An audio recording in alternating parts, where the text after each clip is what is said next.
ఆ రాజుగారికి జాతకాలంటే మహా పిచ్చి అంట. జాతకాల్లో బాగా అగ్రగణ్యులు కొంతమందిని పిలిచి నా జాతకం చూడని ఒక ఆయనకు చూపించాడట. ఆడు చెయ్యి చూడటంతో అన్నాడట, రాజా, మహారాజుల వారు దురదృష్ట జాతకులు. ఎంత దురదృష్ట జాతకులు అంటే, రాజుగారి కళ్ళ ముందే రాజుగారి భార్య చచ్చిపోద్ది. ఆ భార్య మరణాన్ని కళ్ళతో చూసి కుమిలిపోతుండగా ఈలోపు పెద్ద కొడుకు చచ్చిపోతాడు. పెద్ద కొడుకు మరణాన్ని కళ్ళతో చూసి రాజు కుమిలిపోతుంటుండగా ఈలోపు చిన్న కొడుకు చచ్చిపోతాడు.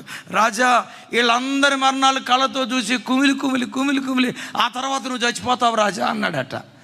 రాజు అన్నాడట, నేను చచ్చిపోయే దేవుడు ఎరుగురా, ముందు నిన్ను నేను బ్రతకనిస్తే ఒట్టని చెప్పి, సైనికులారా ఎవరక్కడ, చిత్త మహాప్రభు వీడి మెడ మీద తలకాయ లేకుండా తీసేయండి అన్నాడట. తర్వాత ఆ జాతకాల పిచ్చితో ఇంకొకరిని పిలిచాడట. నువ్వు చూడరా జాతకం అన్నాడట. ఆడి చేయి చూసి అంటాడట, మహారాజులు వారు అదృష్ట జాతకులు. ఎంత అదృష్ట జాతకులు అంటే, భార్య కంటే ఎక్కువ ఆయుష్ కలిగినోడు, పెద్ద కొడుకు కంటే ఎక్కువ ఆయుష్ కలిగినోడు. రాజా, చివరికి మీ కడుపును పుట్టిన చిన్న కొడుకు కంటే మీరే ఎక్కువ ఆయుష్ కలిగినోడు రాజా, రాజు చిరంజీవగునుగాక అన్నాడంట. ఈ రెండిటి అర్థం ఏమైనా తేడా ఉందా? రెండిట్లో కంక్లూజన్ ఒకటే, కానీ చెప్పే తీరుంది చూసారా? ఏమనుకోకండి. కొంతమంది నీ బ్రతుకులో నీకు శత్రువులు అవటానికి కారణం ఏంటో తెలుసా? నరం లేని నాలుక. కొంతమంది నీకు విరోధులు అవటానికి కారణం నీ నాలుకే.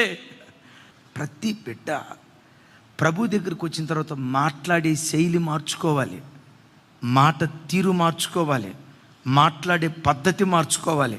నోట నుంచి ఏ మాట బయలుదేరినా కృపాసహితముగా, రుచి కలిగినదిగా మన మాట దయగలిగిన మాటగా ఉండునుగాక.